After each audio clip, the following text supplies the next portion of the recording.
Bonjour à tous et bienvenue sur notre chaîne. Aujourd'hui, nous abordons un sujet crucial pour l'une des plus grandes chaînes de fast-food au monde, McDonald's. L'enseigne emblématique traverse une période difficile avec une baisse de vente pour le deuxième trimestre consécutif. Nous allons analyser ensemble les raisons de ce déclin, les efforts de l'entreprise pour se relancer et les défis auxquels elle fait face dans ses principaux marchés internationaux. Alors restez bien avec nous pour comprendre ce qui se passe réellement chez McDonald's. Une baisse inattendue des ventes. McDonald's a annoncé une baisse de ses ventes mondiales comparable de 1,5% au troisième trimestre, dépassant les estimations initiales qui tablaient sur une baisse de 0,6%. Cette baisse est d'autant plus marquante qu'elle suit une précédente diminution de 1% au deuxième trimestre. Il s'agit du premier déclin consécutif pour l'entreprise depuis la pandémie de Covid-19 en 2020. Qu'est-ce qui explique cette baisse ? En grande partie, la demande des consommateurs semble faiblir dans des marchés clés tels que la France, le Royaume-Uni, la Chine et le Moyen-Orient. Dans ces régions, les clients se montrent plus prudents dans leurs dépenses, notamment en raison de l'inflation alimentaire persistante qui a pesé sur les budgets familiaux, surtout pour les ménages à faible revenu. Une stratégie axée sur les promotions. Face à ce défi, McDonald's tente de regagner des clients grâce à des offres promotionnelles. Chris Kempczynski, le PDG de la marque, a souligné que McDonald's avait longtemps été perçu comme un leader de la nourriture abordable, mais que cet avantage se réduisait face à la hausse des prix. Pour répondre à cette nouvelle réalité, des initiatives locales ont été lancées. En France, par exemple, on propose des Happy Meals à 4 €. Au Royaume-Uni, on trouve des menus 3 pour 3 livres sterling. Et au Canada, un café à 1 $ canadien. Aux États-Unis, McDonald's a prolongé une offre de menu à 5 $, introduite cet été, ce qui semble avoir aidé les ventes sur le territoire américain, où les restaurants ont observé une légère reprise de 0,3% après le deuxième trimestre. Cependant, les États-Unis ne sont pas sans difficulté non plus.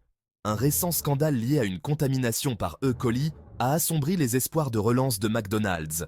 Ce problème est survenu dans certaines régions centrales des États-Unis et est lié aux oignons utilisés dans les fameux hamburgers Quarter Pounder de l'enseigne.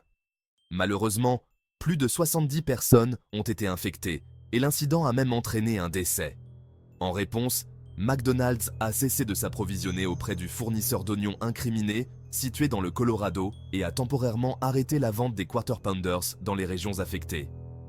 Ian Borden, directeur financier de McDonald's, a tenu à rassurer en affirmant que cet incident ne devrait pas impacter de manière significative les résultats financiers globaux de l'année. Cependant, il a noté un recul du nombre de visiteurs dans les restaurants et des ventes aux États-Unis depuis cet incident.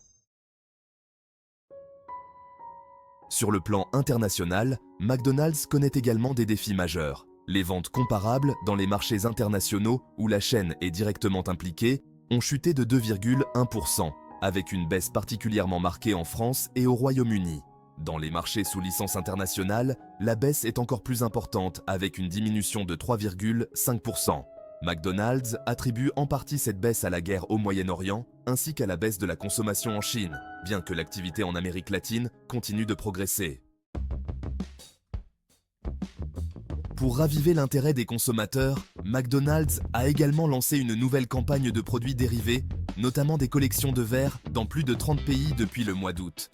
Cette initiative pourrait potentiellement générer une augmentation des ventes, selon l'Institut Bernstein Research. Enfin, il est utile de noter que sur les 42 406 restaurants McDonald's dans le monde, 95% sont exploités en franchise, ce qui complique parfois la mise en œuvre d'une stratégie unifiée à l'échelle internationale.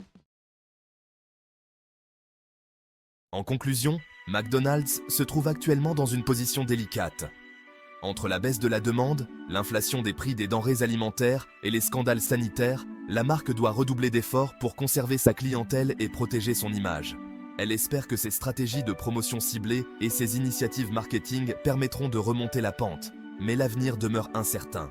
Qu'en pensez-vous ? McDonald's arrivera-t-il à reconquérir ses clients ? Ou sommes-nous face à un changement plus profond dans le secteur de la restauration rapide ? Dites-le nous en commentaire et n'oubliez pas de vous abonner pour d'autres analyses détaillées sur l'actualité des grandes entreprises. À très bientôt sur notre chaîne.